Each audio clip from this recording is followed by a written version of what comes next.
I know how gruesome pattern making can be at times, but trust me, once you know your way around it and the formulas, it is quite simple. So this is why I'm here, so stick around so that you can know more about pattern making. In this video, we're going to be grading up or down a bodice pattern block. And what grading is basically taking it a size up or a size down. So if you have a pattern block that is a size 34, you could either take it down to a size 32 or take it up to a size 36, and that's basically what we're going to be doing in this video. So my name is Masako Mozogai, and on this channel we learn, create, and so in this video we're going to be learning. Let's get into the video.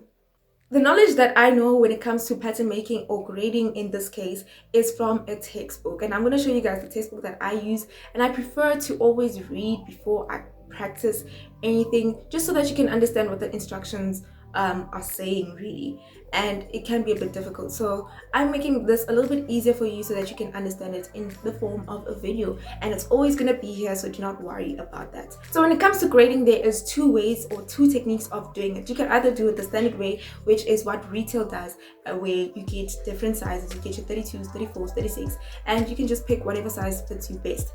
Or if you have your own brand and you want to sell multiple sizes, then you're gonna do the same thing. And then there is the individual way of grading. So you would grade a pattern block to a person's specific measurement. This is for things that are like your haute coutures, your bespoke garments, where something is tailor-made to fit only that particular person. So in this video, I'm going to be showing you the standard way of doing it, and I hope you guys can understand it. So these are our pattern blocks, or our bodice blocks rather, and both blocks have two dots, the waist separation dot as well as the shoulder dot, but our front has a bigger shoulder separation dot than the backs. When it comes to grading, you need to trace out your pattern block before you can do any changes, and then bear in mind that your center front or center back remains unchanged. The only thing that changes is our neckline, and as you can see there, it has moved upwards because in this picture the pattern has been graded upwards. This is our front, and this is how it looks like, and it has been graded up.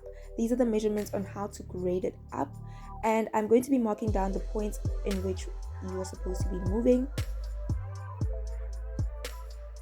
And then I'm going to write it down accordingly so that you guys can see properly if the measurements aren't as clear over here. So give it a second.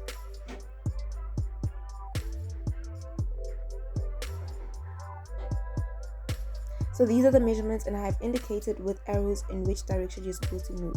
Bear in mind that your pattern is supposed to sit in the same direction as mine in order for this to work. This is our back, so bear in mind that the measurements are not the same. I'm also going to be marking the points so that I can write down the measurements properly so that you know which measurement is for which. The points that I have marked with circles are the points that have the same measurements, hence I'm marking it as 1 point.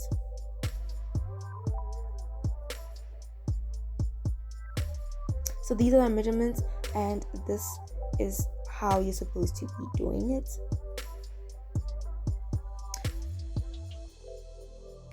So this is how it's supposed to look in the end, and I'm going to show you guys the measurements to grade up as well as the measurements to grade down. You can take screenshots, and just remember that when you're grading down, you just have to do the opposite. Thank you so much for watching. I hope this helped.